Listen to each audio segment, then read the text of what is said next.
Existe um pequeno mundo dentro dos micróbios que ajuda na digestão da comida. Eles liberam pequenas garrinhas para ajudar a quebrar as paredes das células e isso libera os nutrientes. É o que ajudava o animal a sobreviver. E qual o resultado dessa incrível façanha da engenharia? Um último truque que mantinha os predadores longe. Os saurópodes deviam ficar arrotando e soltando gases continuamente, porque os grandes herbívoros fazem assim. Eles deviam ser animais bem fedidos, barulhentos, bem desagradáveis. Apesar de todas essas adaptações, de toda essa biologia especializada que permitia ao Sauroposeidon chegar a proporções gigantescas, havia uma parte do corpo que simplesmente não acompanhou. O cérebro. Animais como o Sauroposeidon são um exemplo perfeito de um dinossauro estúpido. O cérebro do Sauroposeidon tinha menos de 1/1000º do tamanho do seu corpo. O equivalente a um homem que tivesse o cérebro do tamanho de uma ervilha. Os lobos para a visão e olfato eram pequenos. As áreas que controlam a análise de informação, aprendizado e pensamento complexo eram pouquíssimo desenvolvidas. Se pensar no tamanho do cérebro, você se pergunta como estes animais conseguiram. Mas eles conseguiram. O gigantismo compensava qualquer outra deficiência. Sobrevivendo por 15 milhões de anos, estas imensas criaturas se espalharam pelo globo, por todos os continentes, menos o Antártico. Mas havia um dinossauro que não dependia do tamanho. Ele usava um truque ainda mais estranho para ficar fora do cardápio. O mais sofisticado sistema de comunicação desenvolvido no mundo pré-histórico.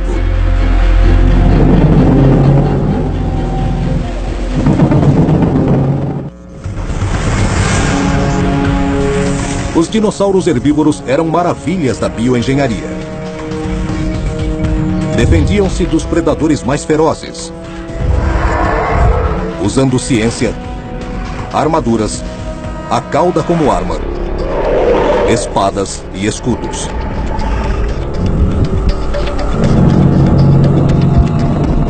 Mas existia um vegetariano que não tinha nenhuma arma aparente. O Parasaurófalo era um dos chamados dinossauros bicos de pato.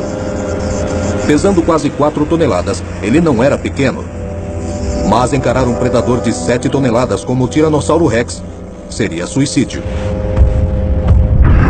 Eles não tinham presas, nem armadura, nem nada. Não tinham espinhos nem chifres no corpo. Eles pareciam ser alvos grandes e vulneráveis. O Parasaurófalo vivia numa vasta área. Mais de 250 mil quilômetros quadrados, de Alberta, no Canadá, até o Novo México. Uma região que compartilhava com muitos predadores ferozes.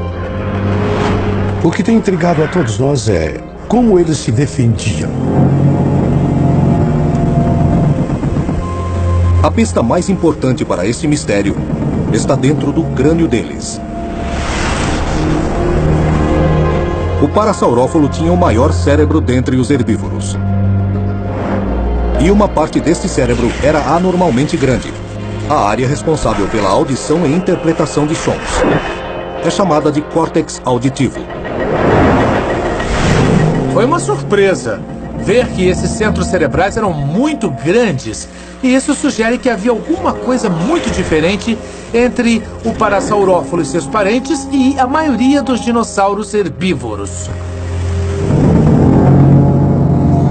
Mas como um córtex auditivo avançado ajudava o Parasaurófalo a se defender dos carnívoros? Primeiro, sua audição aguçada podia detectar um predador a quilômetros de distância.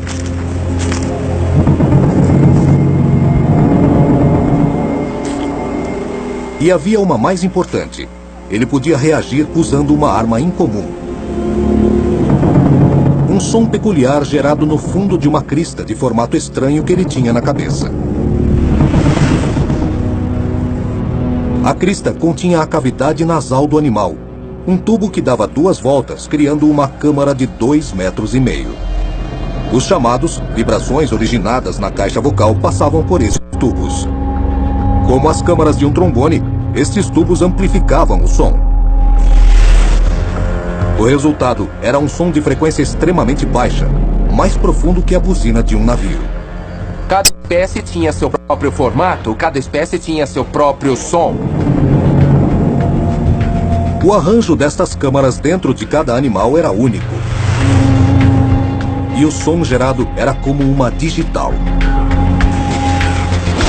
Esses sons eram a principal defesa do parassaurófalo. Eles eram seres comunicativos e sociais que viviam em bandos.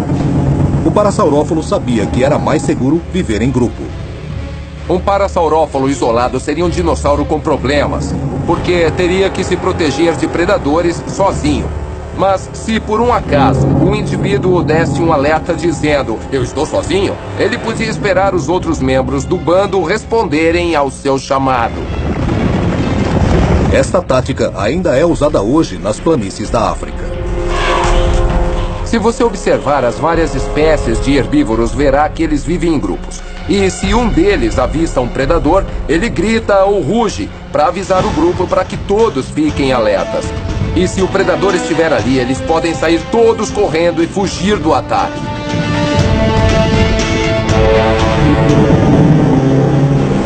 A habilidade do parassaurófalo de transmitir mensagens complexas era uma enorme vantagem defensiva.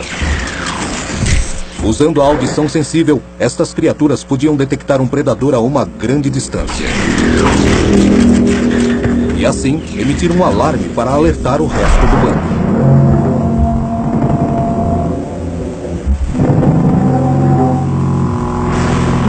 Ainda mais eficientes eram os sons de baixas frequências com grandes comprimentos de onda, que chegavam muito mais longe do que os de alta frequência.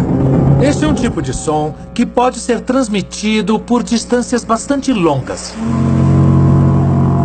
Esse som de frequência muito baixa é chamado infrassom e pode viajar por quilômetros. Ele pode produzir um ruído tão baixo e tão profundo que atravessa o ar, atravessa as rochas e o solo, e você sente nos pés. Elefantes e rinocerontes fazem isso, hipopótamos, jacarés e crocodilos também fazem. Produzem infrassom.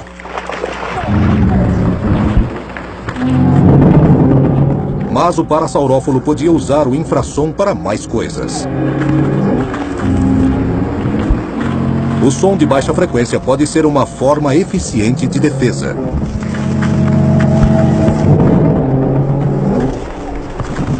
O infrassom é uma arma. Você pode embaralhar o cérebro do inimigo com uma rajada de infrassom. Se houvesse uma centena ou 1000 bicos de pato virados para a mesma direção, produzindo sons de baixa frequência, isso geraria uma onda de energia capaz de derrubar um predador ou, pelo menos, desnorteá-lo, confundindo o seu cérebro.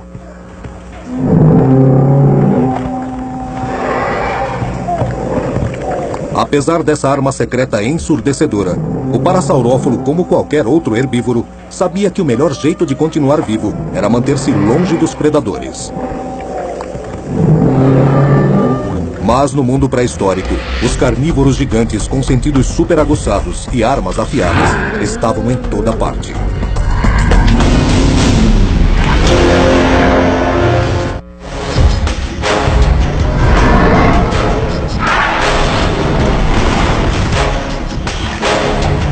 Ao longo do Cretáceo, carnívoros famintos patrulhavam a paisagem. Eles eram os mais terríveis predadores que o mundo já conheceu.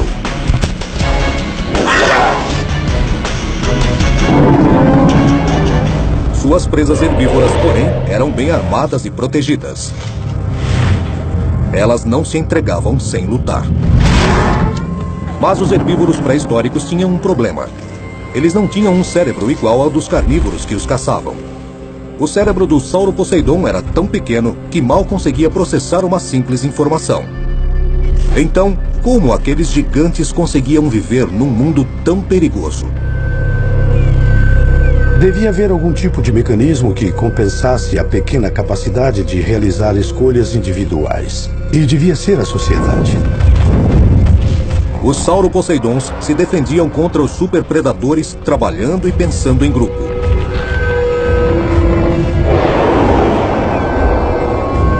Então, Você tinha inteligência de grupo, memória de grupo e tomada de decisão em grupo, substituindo a individualidade.